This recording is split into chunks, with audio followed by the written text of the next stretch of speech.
good afternoon, everyone, and thanks so much for joining.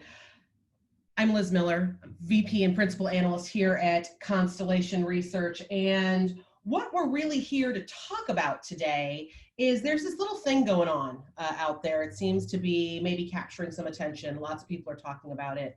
Coronavirus, right? COVID-19. And the reality is we're all now in an age where we've got to deal with kind of the fear and virus that's happening all around us. So we want to just go ahead and attack this head on. And all of us at Constellation have been having lots and lots of internal conversations around what this means for business, what this means for events, what this means for brand, what this means for trust. And we kind of dawned on something. We kind of realized something midway through our conversations. We were having these really great conversations amongst ourselves when we really probably should be having these conversations with all of you. So that's really the genesis of this webcast series. We've got 3 webcasts. I'm kicking things off, but there are going to be 2 more webcasts really focused around what the future of remote work is going to look like in this age of COVID-19. And a second webcast is going to be talking about how we start to reimagine events. What do we start to do when handshakes become something that is a little bit terrifying for some people? But I'm going to talk to you guys today about brand trust, what that means in this age of coronavirus and lots of fear and loathing, but what also that means for your business. So feel free to go ahead and use the hashtag coronavirusbizhacks. We're going to go ahead and get into it, and I might even have a special guest as we start to go through this conversation. But let's start off with what we're really talking about today. So ladies and gentlemen, here's the enemy. This is what is now known in a multiple round of name changes. This is our friend SARS-CoV-2. Oh, if you don't recognize that super sexy name, it's because it's got renamed. Because midway through all of this crisis, it got named COVID-19. That might be the name you all recognize it with, but the medical community has since gone back in, renamed it. But what we like to call it and what the world is calling it is coronavirus, right? And so when we start to think about those facts around what is COVID-19, what is the coronavirus, we start to hit on something that I'm going to just go ahead and call out as a funky little trend, right? Which is when we start to talk about facts around coronavirus and the novel coronavirus, COVID-19, we start to end up with a lot more buts and disclaimers than we actually have facts, and that's a problem. So let's take a couple for instances. 95,425 confirmed cases of COVID-19 globally, but that number could be off.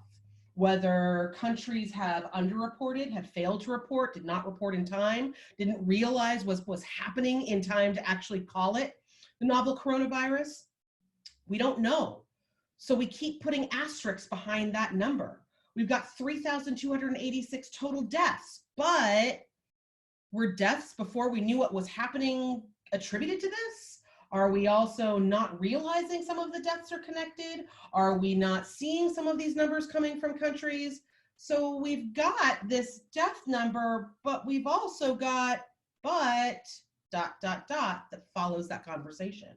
We also have a fun number that often gets overlooked, and that is that 53,298 people have recovered. We have total recovered cases, but that number doesn't sound nearly as sexy as the number of people who have been infected.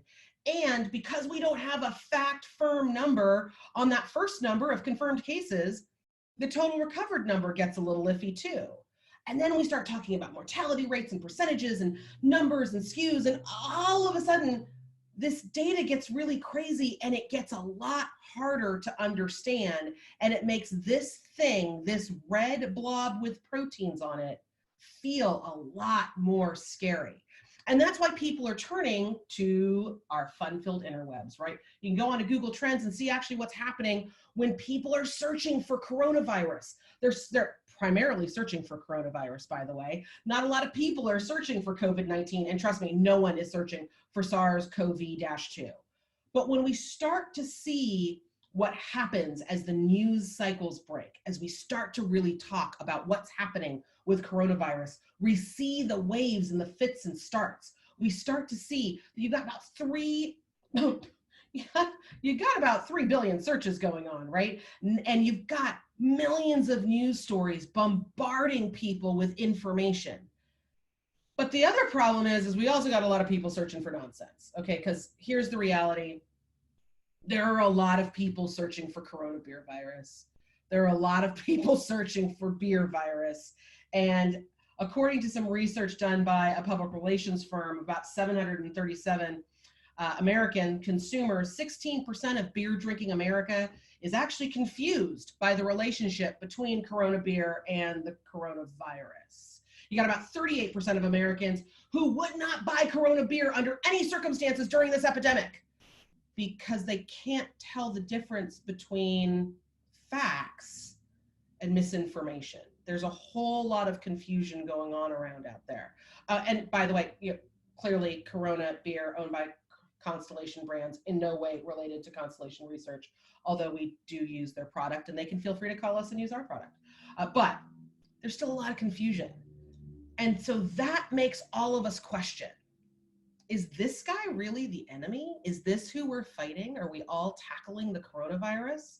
Because I would say the real enemy might be all those folks searching and browsing, because they are consuming this information. And this is actually a screen grab from a news article that I saw yesterday, where how deadly is the new coronavirus is right next to an ad for surgical masks, which the Surgeon General of the United States of America has already said, please do not go out and have a run on buying surgical masks, because it's not going to stop the virus if you're healthy. All of these things are happening and we're not quite understanding how they're all connected.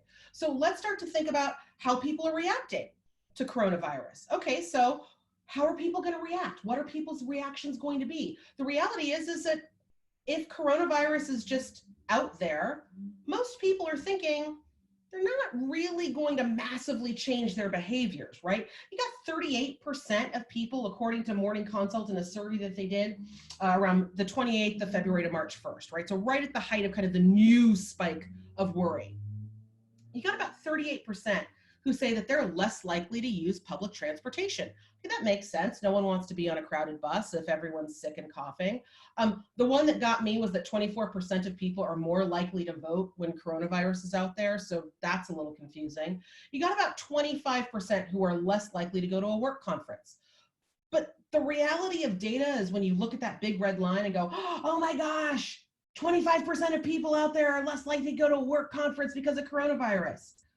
The part that we're missing is that you got about 48% of people like, it's not really going to change my mind. Now, then you also have the really defiant ones, and bless the 6% that are like, no, you know what, I'm more likely to go.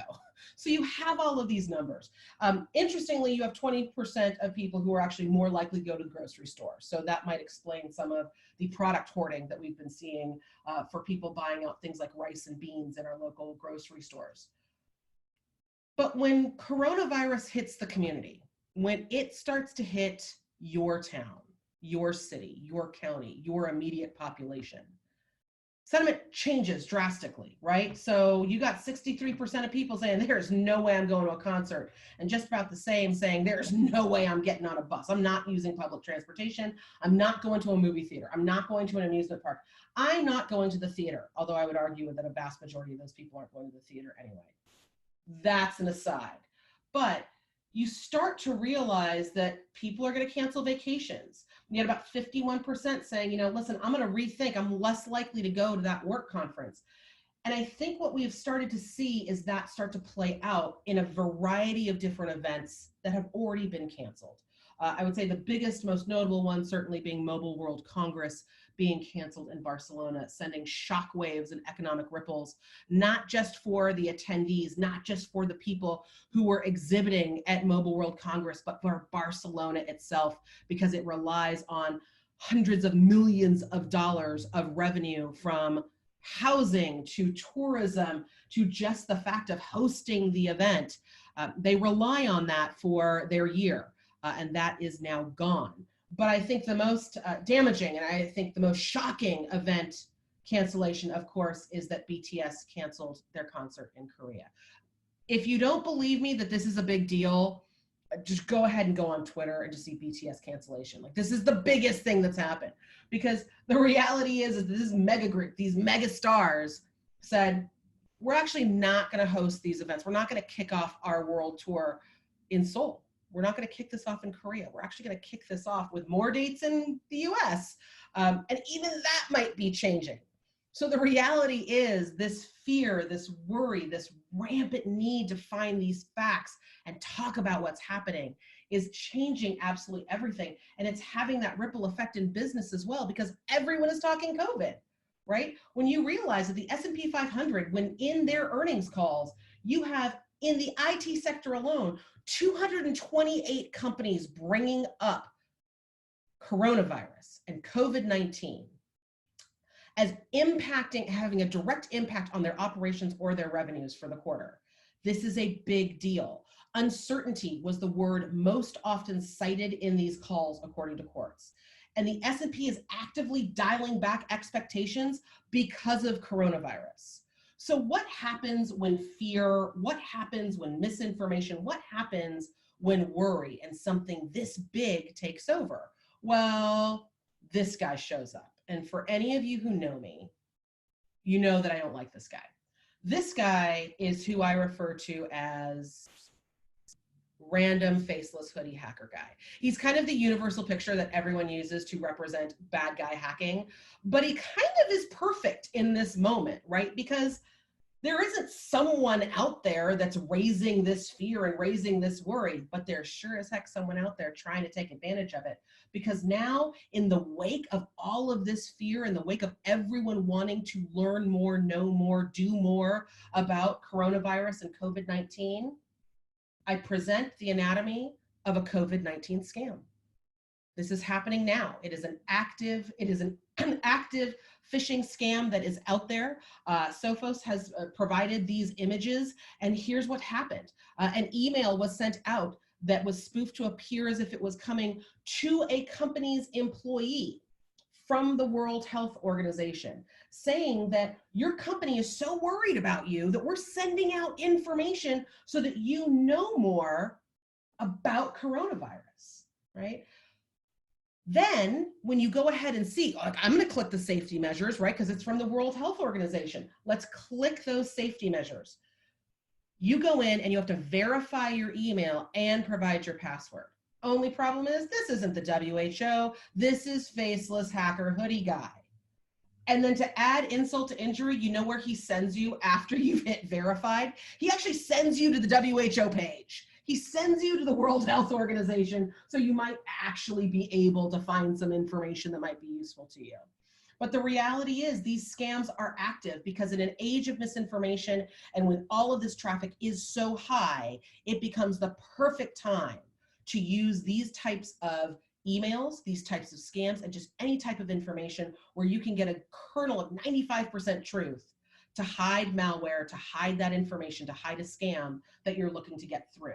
In fact, faceless hoodie hacker guy has kind of been working overtime. In fact, Kaspersky Labs has detected about 403 users, and this was just in a week period of assessment, who were hit with over 2,673 coronavirus-related files. So there is an active intrusion and ramp up that's happening. IBM Security notes that Japan was actually the first country to be widely targeted in that January-February timeframe with emails that were from, quote unquote, regional healthcare facilities who were actively targeting enterprise users because the messages that were being sent out were spoofed from their companies, saying that they were sending out coronavirus safety tips for their employees. So these bad actors know enough about what this fear, what this pattern looks like to know that people are expecting brands to step up and communicate about how they think, how they talk, and what they are doing about coronavirus. These scams are coming in all shapes and sizes, right? So you've got your phishing scams and your malware, spear phishing attempts, but you've also got fraudulent fundraisers. You've got people out there trying to raise money to help quarantined families, videos of crying family members begging for your help to raise money so that food can be delivered to their shut-in families. You've got press gouging. You can go on Amazon right now. There's a guy selling hand sanitizer for $300 for an industrial size bottle that costs $27 normally. This is an age when trust is on the line. And it's not something that we usually talk about without an eye roll or raising our eyebrows, because trust is something that feels amorphous, right? Trust is something that when in the age of the internet, we have all come to realize, and as my colleague, the brilliant Steve Wilson often says, trust is gone. It's non-existent. We are at zero when it comes to trust when we're looking at the internet. So how do we start to look at brand trust in this age of coronavirus? So since I know that everyone loves a good equation, I decided to come up with this one for you, because it's really how I start to look at brand trust. When we're talking about brand trust and building brand trust, we have to realize that trust is made up of individual components that all work in and around together, but definitely will have an impact on each other. So what does this crazy equation mean to me? So I think of brand trust as being a combination of the product that you deliver with the promises that you keep, all divided by the promises that your brand breaks. And you then got to multiply that by the customer's perception. So all of these things together, it seems like, and it feels like oftentimes we can control it. But the reality is, oftentimes all we're looking to control is the product that we're delivering, right? As long as we deliver an exceptional product, we put it at a great price, we keep going out there, and that we wrap it in some layer of service, that will take care of the product delivered and the promises kept. And somehow that will keep us in a positive layer of trust with our customers. But the reality is that promises are broken in tiny ways all across this relationship and this dynamic. We have really a hard time understanding how those promises can often be broken, because we tend to focus on the big things, right? A promise is broken when there is a security breach and all of your customers' data is released out into the web to bad actors. That's a clear and very understandable way of saying, hey, this promise has been broken. But promises are broken when you fail to honor the permissions that a customer has provided to you in all of those forms and in all of those requests and in all of those information requests they have. That's a promise broken.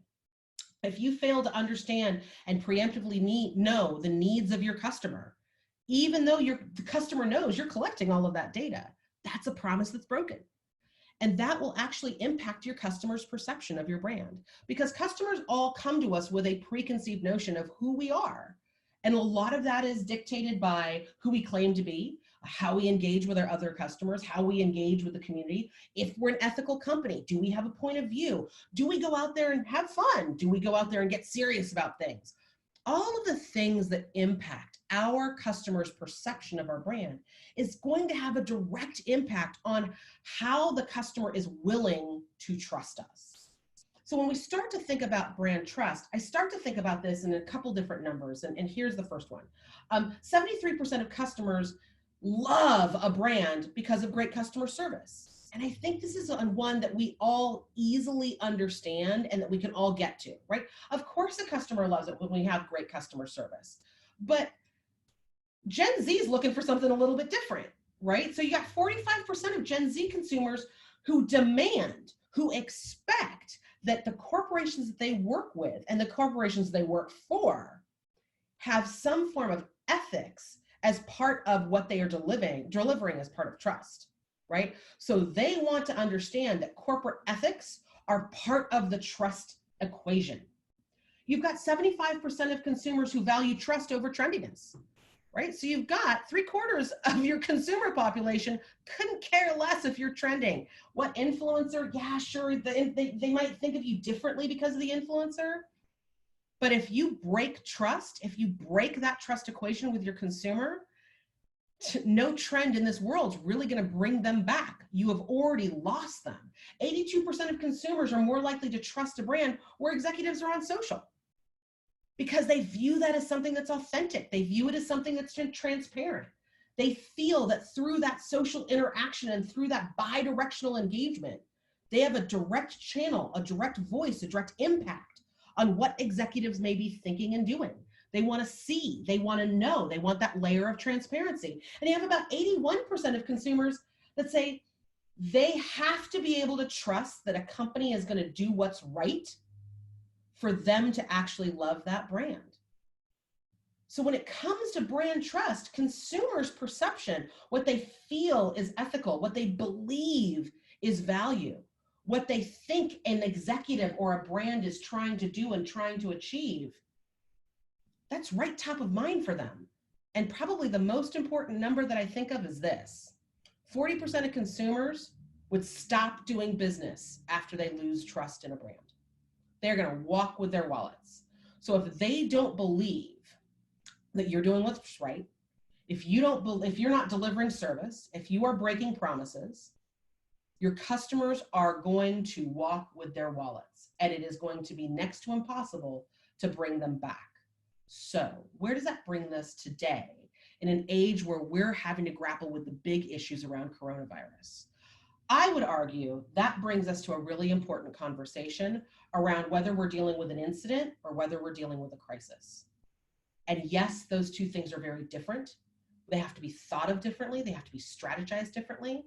But we have to understand which one we're in order to bolster brand trust in the best possible way. So what's an incident, right? An incident is a moment in time. Think of it as, the car crash, right? It's an occurrence. It can spark longer term ramifications, yes, but the resolution to it is often in plain sight. You can kind of see where you need to be when there's an incident. An incident might last for a longer period of time. It may feel like a crisis when you're in it, but an incident has something that is a clear start, something that sparked an occurrence, but it also has that clear resolution. So you can start to plan for an incident much differently. But here's the problem: a crisis is an event or a scenario that leads to instability or uncertainty. It's something that typically involves decisions that have a lasting impact.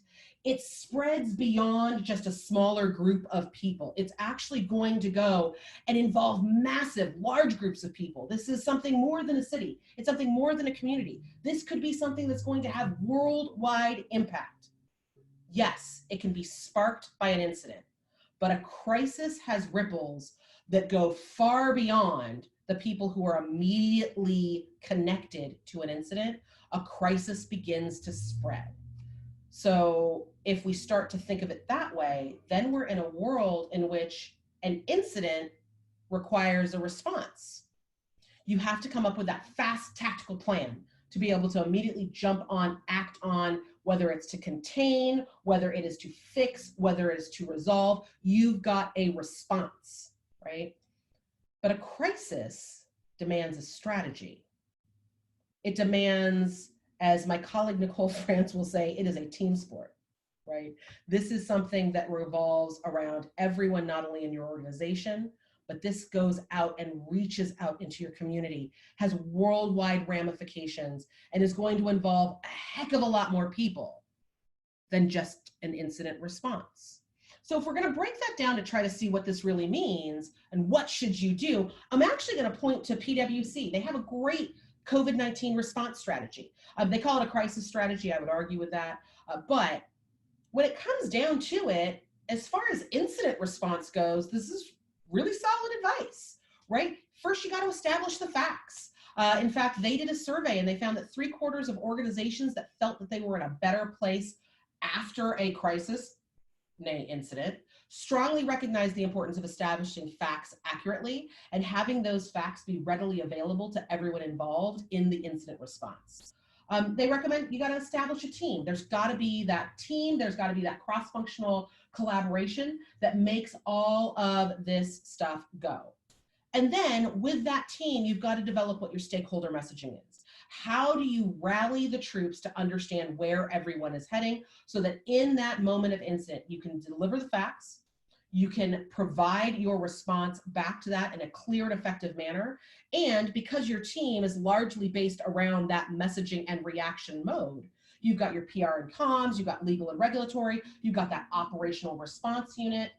This is kind of that tactical strike team that goes in after an incident, knows exactly what the facts are, how to communicate it, and how to then go deal with it, how to act on that incident. So this is a really strong direction to go in. And I think it was really important for PwC to also then say an often hidden upside of a comprehensive stakeholder engagement and transparency in the midst of any type of incident response is that it could potentially lead to external stakeholders rallying to advocate for you during a crisis, right? So having this connected, collaborative team working on a unified response for incidents helps external stakeholders have a common language, a common vision and view on how they will then react to any incidents or crisis. It's a really important thing to think about. But what's also really important to think about that an incident is not a crisis. It might lead to one, it might be the start of one, but you've got to attack them differently. So here's what I would recommend as far as how I see a crisis strategy coming together. My first bit of advice is establish a team.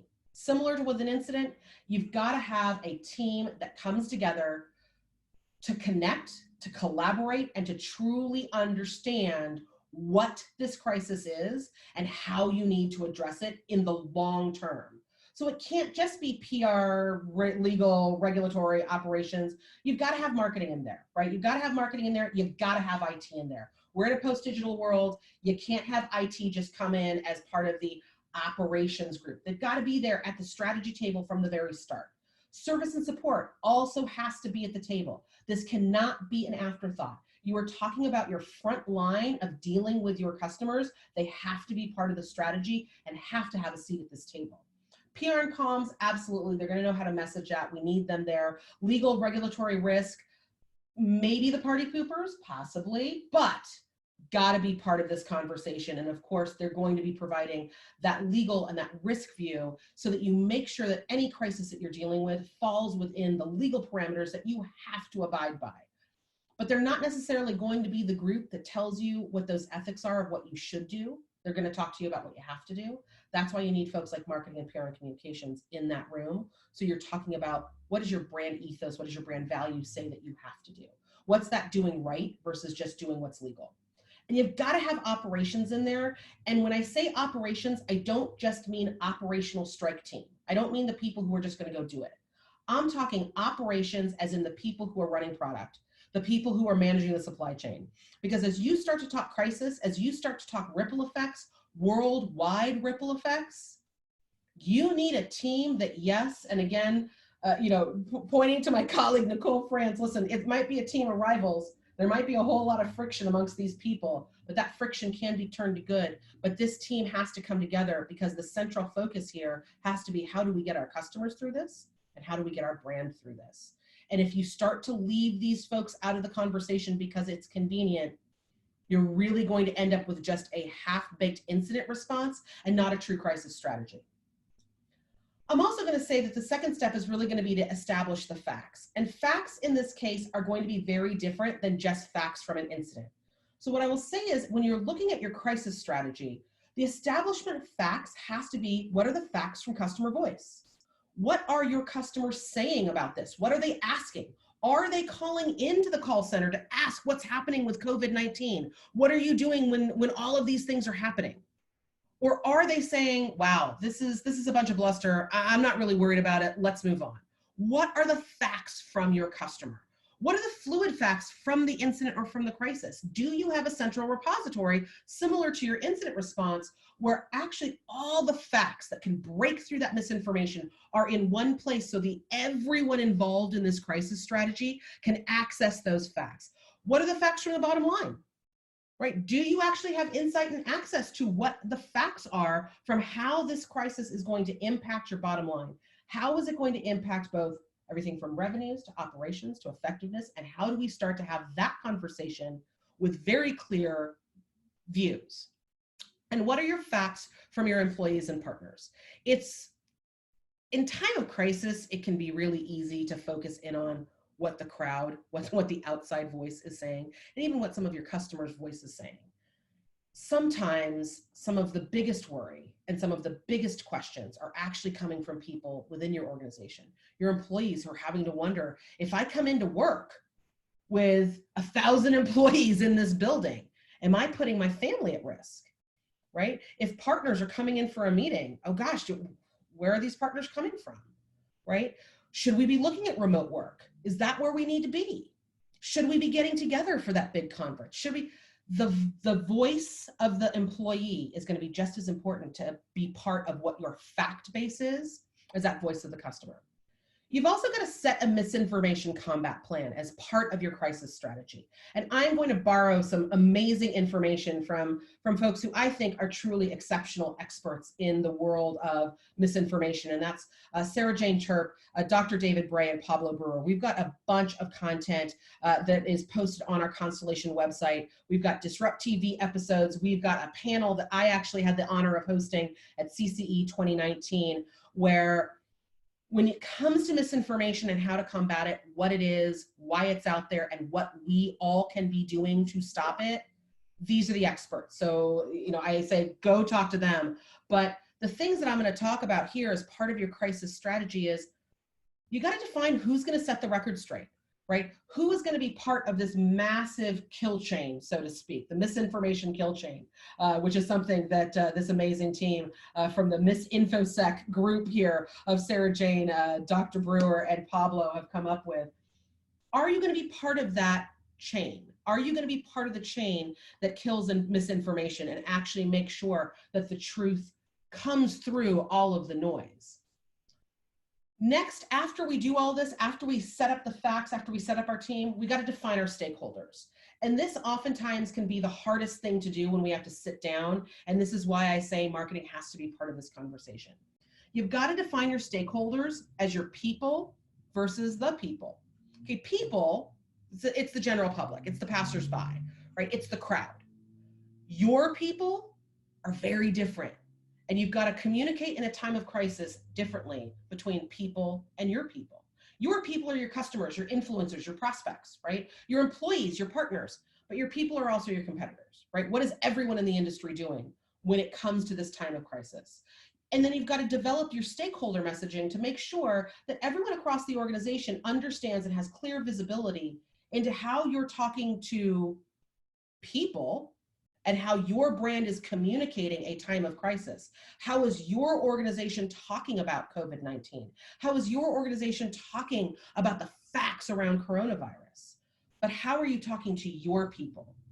How is coronavirus impacting an event you might have coming up? Do we want to implement no handshakes at the event? Do we want to implement personal responsibility where we're actually all going to take care of each other and make sure that we're not spreading this? If you're sick, you're going to stay home. We're all going to hand out antibacterial. Everyone can share. My bottle of Purell's in my backpack, right? How do we start to talk about your people and what your people can expect from your brand as we start to get further and further down this crisis? Where does this all have to be?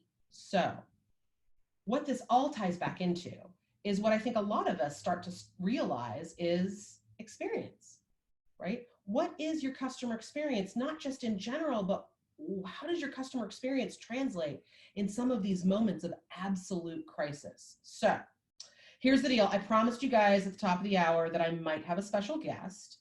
Luckily, this person has never said no to when I said, hey, do you want to just talk about stuff?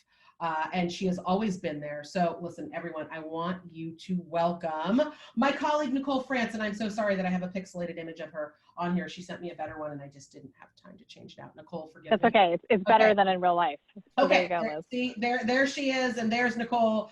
So hopefully you guys can see the picture. But here's what we're going to talk about. So Nicole, this is where I'm going to start, because we've kind of been talking about what's happening with brand trust, what's happening with consumers out there, what's happening with coronavirus and COVID-19. So I'm going to start with this question for you. In an age where everything feels like it's topsy-turvy, we've got coronavirus, we've got lots of crazy information out there, no one knows which end is up, we're having to ask really hard questions in our organizations of, do we move forward with a meeting? Do we move forward with a big event? Do we go ahead and host it? Do we send our people back onto airplanes? All these big questions. The big question for me is always around customer experience, right? And how is this impacting customer experience? And I know you've got a point of view on it. So do we have to start to change the way we deliver customer experience in a time of crisis, or should this be baked in from the start? What do you think? Oh, it's a good question. I mean, I think, in an ideal world, we consider this stuff from the outset and we're always kind of thinking about it, but it's a lot harder to do in practice than it is in principle, right? I mean, you can't anticipate every possible scenario that can happen in the real world. You can think about the big ones and prepare for them. And arguably a big viral outbreak is something that has been in the cards for a long time. But I don't think that you're hamstrung by not necessarily having devised a great response beforehand. So you can absolutely start today where you are now, thinking about it and strategizing and figuring out a reasonable plan, not just for communication, but also how you might change your business going forward in order to make that a more integral part of the way you're doing business. I mean, I think there are a few basic things that you touched on really nicely here. I mean, one of them is the hilarity that we find, at least you and I personally. Right, I'll take a little Lyme disease. I'll take a little Lyme disease with my coronavirus, please. The complete and utter inability that some people have to make the connection about what's actually going on here. Yeah. But we have to acknowledge that is a reality, and we have to be able to respond accordingly. And there might be multiple responses that are appropriate for that. And a lot of that will be determined by what kind of business you're in, right? So right. If you're selling surgical supplies, maybe not rapaciously taking advantage of massive spike in demand is a reasonable thing to think about, or deciding that you're only going to sell. Yeah, exactly. That ad has now stalked me around like at least 5 different websites for the virus mask, and it comes in different colors, by the way. Just it's good to know. It's good to know. I mean, as you say, the CDC is saying, hey, please don't make a run on a mask that aren't going to help you, but can help the medical establishment. Yeah, I mean, for me, what really is critical here is taking that moment to stop and to think about what the real impact is for people. And as you say, quite rightly, that is equally your staff, but also your customers. And, my non-expert assessment at the moment is we may be a little bit hard over toward panic, but not entirely without reason. It's very interesting to see what happens when all of these conferences and meetings are just falling like dominoes at the moment. Boy, it does influence our work lives, right? And there's clearly going to be an economic impact as a result of it. These are things that we ought to be thinking about and strategizing about as businesses. What is the influence going to be for us? How can we mitigate that? Should we try to mitigate that? But more importantly, what can we really be saying here and doing that is going to be not just comforting and reassuring, but be reasonable for both our employees and our customers? And I think the interesting thing, and I don't know if you've seen this in a lot of the responsive, I've seen it, is that we might not be thinking of the experience beyond just getting the next bit of information out or addressing the next thing that feels like is on the checklist. It's almost like as I'm watching this unfold, and let's just take the events are canceling, and let's just take that as one action. It's almost like we've got a checklist. Someone's got this checklist and was like, okay, make the decision, check. Notify attendees, check. Notify the venue, check. Like, we're just going through this checklist, but there isn't necessarily a thought into the variety and the permutations of how our customers are going to react to that, what their experience, what they are going to feel in their shoes. Because let's take, for example, the customer that pulled together a whole lot of budget to send their leadership group to a conference to learn about a new technology. And that might be a considerable amount of budget if considering the price of a ticket to go to that event. Then they've also got to pay for airfare, and they're paying for hotels. So the kind of email that goes out that says, great news, everyone, you don't have to worry about any of that because we're just going to do this virtually. Yeah. Well, what does that mean, right? And I think there's certainly an opportunity in this too. And it's not necessarily an easy one, but if we know, for example, if you know that you've got customers like the groups that you just described coming to a conference that gets canceled, guess what? There's a great opportunity there to suggest doing something that may well be virtual or remote, but for that specific group of customers that is actually tailored to their particular priorities and needs. And it may even be connecting them with other customers in that virtual environment too. I mean, you know, you and I, Liz, we interact as colleagues virtually almost all of the time, Like which is probably a good thing. All day. Yeah, because if we're actually in the same room with each other, no one else gets a second of airtime. So it's an interesting kind of dynamic because we keep it fun. I think that's how we naturally approach this stuff. This doesn't have to be stodgy and serious and boring. It really can be something that's actually interesting and engaging and entertaining, but it requires to thinking of this in a different approach. And I know we have another webinar that's going to be focusing specifically on that.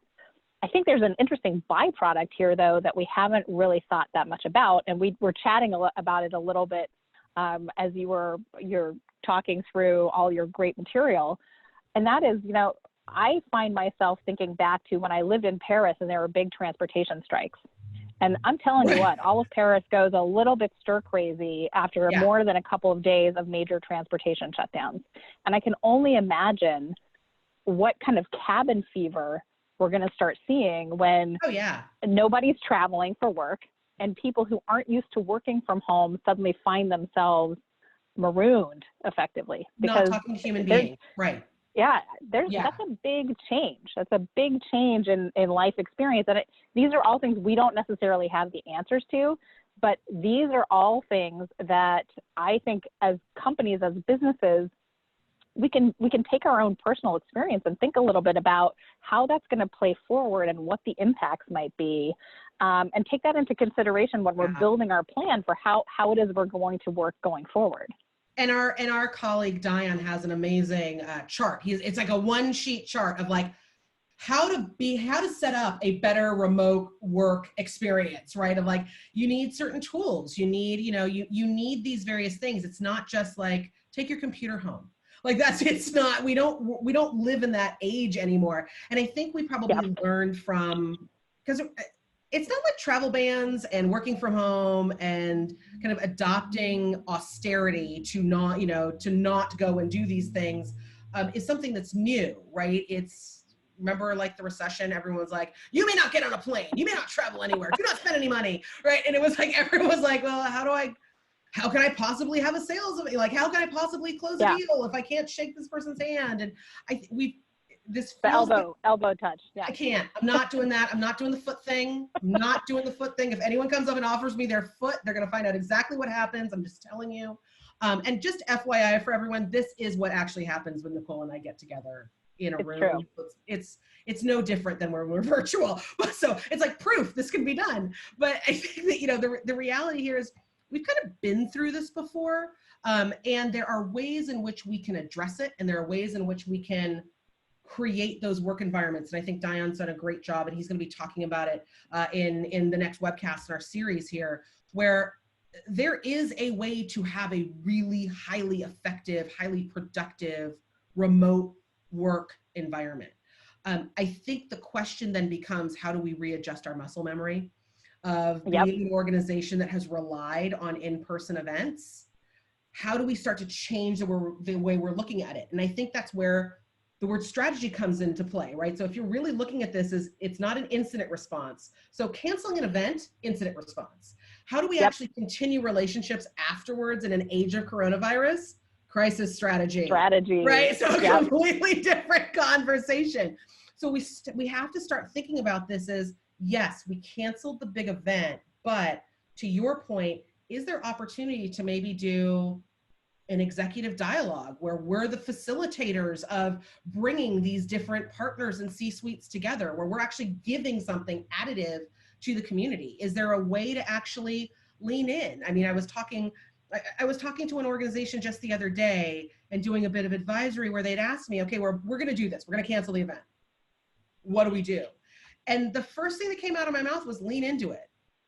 Right? Don't pretend you didn't do it. Right? Don't pretend the virtual event is just as exciting as the live event. That you can do exactly the same thing in the virtual event that you were going to do in the live event. Not going to happen.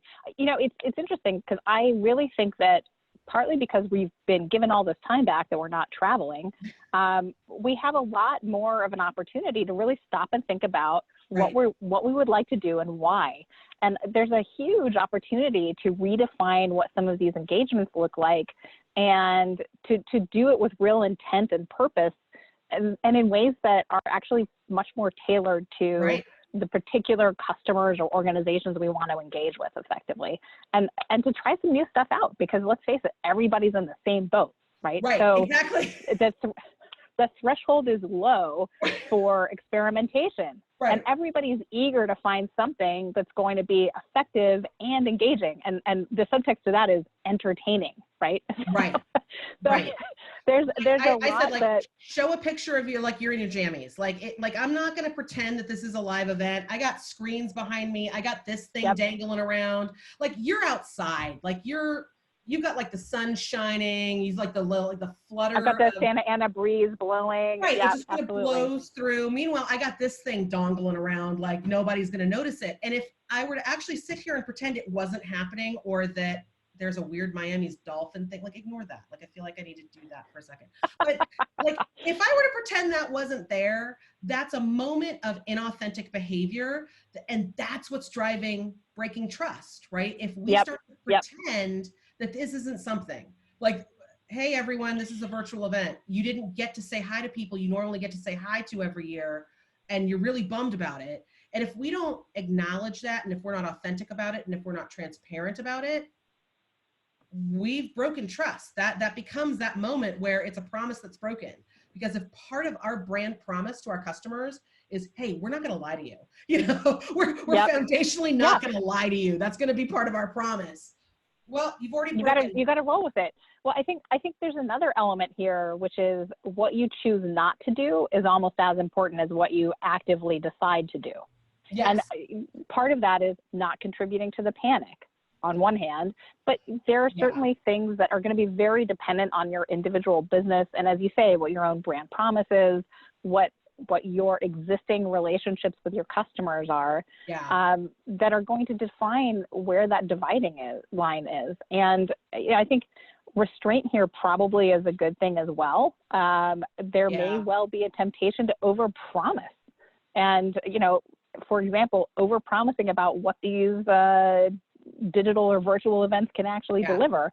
Check your mics, don't all everyone. have exactly. And we don't all have an Oculus Rift at home. So it's not like a virtual or augmented reality thing is going to be possible on a large scale. I mean, there are all kinds of things you can imagine that really ought to be shaping how we really intentionally and consciously think about what matters at this point, and how we focus on that stuff, and how we really start to pare back on the stuff that is really a distraction or that risks adding to the panic and the hype.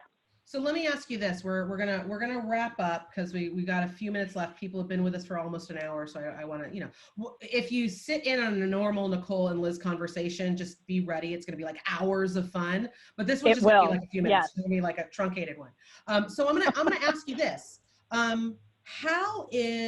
There's the obvious way that kind of coronavirus and what's going on today and this crisis that we're in is impacting you, but how do you see this kind of impacting what you've got coming up and some of the research that you've got going on? So what are you working on that's going to help people kind of navigate their way through this, and how do you see kind of what we're seeing go on right now with all these shifts and changes?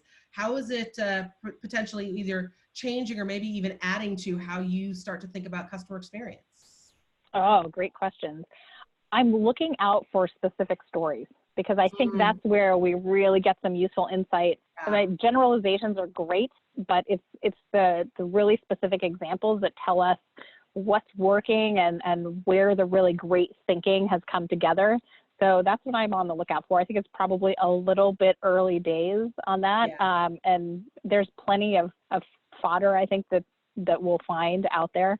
The other thing is looking at just some of the mechanisms, and this is something we're really doing jointly as a company, as Constellation Research, is trying to look at and understand what some of the most effective tools and approaches are out there to facilitate the kind of engagement that we think is going to make a difference. So one of the things that we all know, I mean, luckily, things like video conferencing tools have gotten a lot better in the last few years. Yeah. The same is not necessarily true of virtual conference platforms. So I know that's something we have a lot of discussions about in the water cooler. Wouldn't it be great if some, you know, even a handful of really awesome technology platforms emerged as a result of this that actually worked effectively? And part of that is thinking about, and this is something that is a consistent thread, and certainly my research, as you know, is trying to think about how we take the things that we're innately good at doing as humans in the face-to-face environment, right? That we are social beings. This is how we're programmed to interact and engage. How do we take those things that we might not even be aware that we're doing and that we're good at in face-to-face environments and translate that into the digital world? Right. That, I think, is what we're very much still trying to figure out. And this is a great sort of large-scale experiment in identifying whether we manage to find out what some of those things are and how to do them effectively. Love it. Love it. Well, thank you for being my special guest and joining me and you know, thanks for having me on to join us here. So listen, check Nicole out. You know, there's a lot of her research and a lot of stuff. Twitter is, I'm going to try to get this back here, LN France, right, on Twitter? That's right, at LN France. Right? Yes. Yes. Yeah. Okay. Now, the real question is, can Liz actually use technology to get back to where we were going to be? And I think I did. Please, awesome. God, say that I did. But so listen, here's where I want to land on all of this. When we start to think about where we need to go with this guy that is wreaking so much havoc, this protein-laced sphere that seems really, really good at spreading itself in lots of different places. There are lots of things that we need to start thinking about, right? How's our customer really thinking about this? What are they really saying? What are they really expecting? What response do they expect from us? What help do they expect from us? What facts do they expect from us? What experiences do they expect from us? And how are we not only meeting that, but how are we exceeding it? Are we mirroring what we say we care about, we believe in for our customers and for our partners? Are we mirroring that in how we care about our employees? Are we telling our customers, hey, we're gonna cancel this event because you know what, we don't want to create an environment in which something like this COVID-19 can spread. We don't want to keep moving that through our community and send that out into the world. So we're going to be part of stopping this. But then on the back end of that, are we asking all of our employees to keep coming into the office and even if they're sick, keep coming into work because that's our work culture? These are some of the questions we have to start asking. And these are really, really hard questions. And I think every single one of us at Constellation understands just how hard these questions are to tackle. And sometimes it's really hard to tackle on your own. So the offer that we all have, and I think this is universal for all of the analysts and the entire team here at Constellation, is we kind of think about this as in a universal question of how can we help, right? What can we do? What can we provide to you? What can we share with you that starts to help your thinking, help your plans, help your strategies? Listen, I'm available. All my information's out there as far as my email, my Twitter. I'm a loudmouth on Twitter. I'm not as loud as some of my fellow analysts. They got a lot more followers to be loud with. But for those of you who know me, you guys know that I'm not afraid to share stuff that I'm thinking. So ask, call us up, hit us up on email, send something through on Twitter, share this webcast if you think it's worth sharing. And also, most importantly, if you join me here, gosh, join my colleagues, because Diane is going to have an amazing conversation that's actually going to give you guys a guide to remote work during COVID-19. But I would actually say his insights into remote work are about how to engage in a remote work atmosphere, full stop. Whether you are in the middle of an outbreak or you are in the middle of a crisis, or you're really looking at how to optimize performance through any type of new workspaces, Diane's going to be the one to ask. He's got a great webcast. It's coming up Wednesday, March 11th. Definitely register and tune in for that. And then for those of you who don't know Ray, which is like the smaller part of the population, I think, than asking if those people who do know Ray, if you know Ray, you know he's got thoughts, like he's got stuff to say.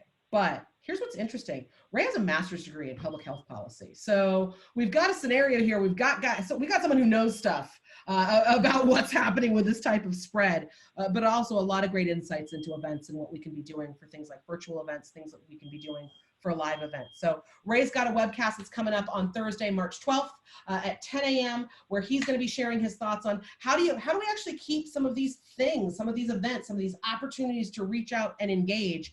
How do we keep all of that going, and how do we keep all of that in one center spot?